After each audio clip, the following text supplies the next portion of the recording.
Good day mga pade at panibagong araw na naman. Ang project po natin dito mga boss ay isang half sleeve wrap around na Polynesian. Dito ay kukunin lamang natin ito na isang araw mga pade at ito po ang request ng ating bossing na galing naman po ng New Zealand. So yun mga boss, ito yung project natin ngayong araw. Bali, meron tayong half sleeve wrap around na Polynesian. So kung mapapansin nyo, itong ating mga minarka mga pade ay yung tinatawag nating base. At dito mga pade, hindi natin yan puputulin dito mga pade. So hindi tayo maglalagay ng guhit dyan. Kasi po ang plano ng ating bossing ay gawin itong full sleeve wrap around pagdating ng panahon. So ngayon mga pade, ito munang ilalim ang gusto niya sana niyang ipagawa. So ang gagawin natin dito mga pade, katulad niya no, meron tayong linya pataas. So tinitingnan natin kasi mga pade, in case na bumalik po yung ating bossing, yung original na plano natin kapag nabuo natin yung kanyang full sleeve ay mangyari. So sa ngayon is parang hahatiin lang natin siya mga kapatid, no? Hahatiin lang natin yung design na ginagawa natin. So magkakaroon tayo ng abang. Ibig sabihin nun, kapag ginawa ko yung design dito mga kapatid, kapag bumalik yung ating bossing, yun din po yung mangyayari dito, pataas. Para nang sa ganun mga kapatid is continuous po yung nangyayari dun sa ating ginagawang full sleeve wrap around na Polynesian. At ito ang request ng bossing natin from New Zealand. New Zealand. Hey! Sabi ko kanina, ba't walang pasalubong na baka eh? Mas mahal daw yung pamasahe. At ayun na nga, game na tayo. So ang project natin ngayong araw mga kapatid ay isang half sleeve wrap around na Polynesian. Na kung saan mga kapatid, dun sa ating drawing mga kapatid, kung mapapansin nyo ay inabot po dun sa taas mga kapatid. No? Kasi nga po, kinausap natin yung ating bossing kung ano bang plano nyo rito in the future. Ang sabi po ng ating bossing ay plano nyo rin daw itong gawing full sleeve mga kapatid. Kaya ang ginawa natin mga kapatid ay nilagyan natin to ng abang. So ano ba yung abang na tinatawag natin mga kapatid?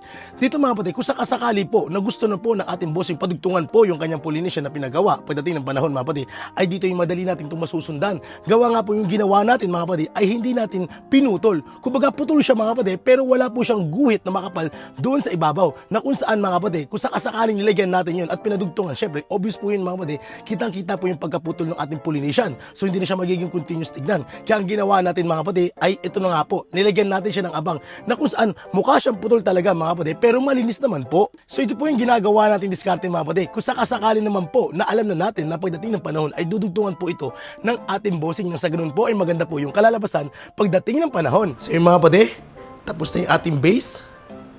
So ayan siya. Ngayon naman po ay ilalagay na natin yung ating tinatawag na laman loob. So dito, gagamit na tayo ng 14RS. Ipapakita ko sa inyo mga kapatid, yung pinagkaiba ng 14 at 7RL mamaya habang ito ay ating ginagawa. So papaliwanag natin yan mamaya mga kapatid at kung bakit dalawang liner yung ginagamit natin kapag tayo ay gumagawa ng Polynesian. So yun mga kapatid, para sa ating laman loob, dito ay gagamit tayo ng 14RS. Kung mapapansin nyo, no, makapal po yan mga kapatid at medyo nakabuka po yung mga needle sa loob niyan. Ito naman po yung pinagkaiba nila. Ito naman po yung ating 7RL. Mas manipis, di ba? At ito naman po yung 14RS. So itong 14RS mga kapatid, ito yung gagamitin natin para dito. Para maging solid lamang po yung ating linya. So katulad yan mga kapatid, no? 14RS po yan. Ngayon, ito rin po yung gagamitin natin dito sa ating mga drawing. And then mamaya, makikita nyo po kung saan natin gagamitin naman yung ating 7RL. So same pa rin mga kapatid. Ang voltahe pa rin natin ay meron tayong 6.3 pa rin na volts. No? Kita naman, 6.3 na volts pa rin yung ating gamit-gamit mula kanina pa. So yun, game na tayo. So extra tip lang mga kapatid, no? Kapag tayo gumagamit ng 14RS, medyo mabagal lamang po yung ating yung pagkumpas ng kamay natin. Gawa nga po mga kapatid na medyo malaki po kasi itong needle na to. At kapag mabilis po, malabo po yung nagagawa niyang linya. So para ipakita sa inyo, ito po yung ating demo. So subukan muna natin ng mabagal, gaya ng sinasabi natin. No? Babagalan lang natin yung ating kumpas. So pansinin nyo mga kapatid ha.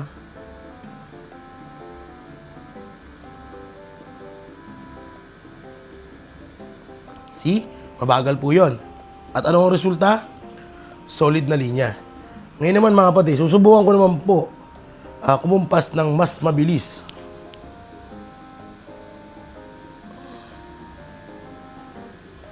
Yan. Mas mabilis yun mga kapatid, no? Diba? Napansin nyo ba? Mas maputla siya, no mga kapatid? At mas manipis yung pumasok na tinta. Kasi nga po, masyado po malaki itong needle na to mga kapatid. Kaya kailangan talaga nito ng tamang kumpas. Ngayon, depende tayo sa bilis ng machine at sa bilis ng kumpas mga kapatid. Ngayon, katulad yan, nasa 6.3 volts tayo. So, binagalan ko lang dahil mabagal po yung aking machine. So sinadya natin yun mga kapatid para makapag-concentrate talaga yung ating linya dun sa ating ginagawa. Same mga kapatid, andito na tayo sa ating 7RL. So ganun pa rin po mga kapatid, no? 6.3 pa rin yung voltahe gagamitin natin. So kanina, binagalan natin yung pag-apply ng 14RS para bumaon ng maayos yung needle nung tinta sa balat mga kapatid, no? So ganun din po ang gagawin natin dito sa 7RL mga kapatid. So dahil nga, same lang ang bolts nila, kailangan is marahan nyo pa rin pong inililinya yung ating 7RL para maging solid pa rin yung ating linya. So kita nyo po ba yan? So kapag binilisan natin yan mga kapatid, ganun din po ang mangyayari yun, manipis. See? Mas manipis siya, tapos ito makapal, di ba? So dapat mga kapatid, bagalan nyo. Bigyan nyo ng konting lambing. Yan. So kung tatanungin nyo kung gano'n naman kahaba yung labas ng needle natin mga kapatid, nakikita nyo ba yan? Zoom natin ha. Yan. So ganyan lang po kahaba yung labas ng ating needle. Siyempre ganun pa rin, ba natin ng konti para maging solid yung balat. Tapos linya. Yun.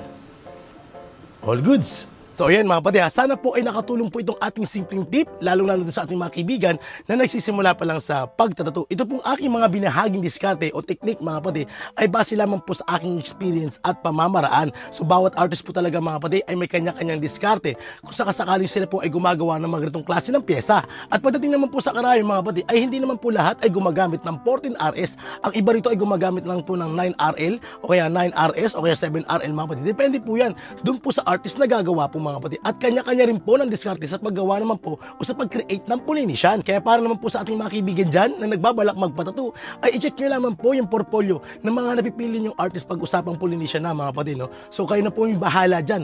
Dito sa video ito mga kapatid, in-share lang tayo ng knowledge at konting kaalaman.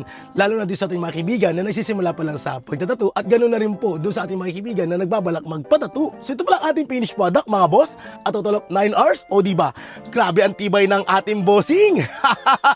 Dito mga kapatid, hindi ko na po na-interview yung ating bossing. Gawa nga po ng masyado rin tayo nag-focus dito dahil nga meron tayong mga ginawang mga demo at tutorial dito sa ating video. Pero grabe pa rin po ang tibay ng ating bossing. Kaya saludo! Sa may katanungan, message lamang po sa ating Facebook page sa Ray Tattoo. Yun lamang po. Maraming salamat! So grabe bossing, maraming salamat ha. Thank you. Shout out. Shoutout kay Mrs. Happy birthday nga pala. Hey, happy birthday madam!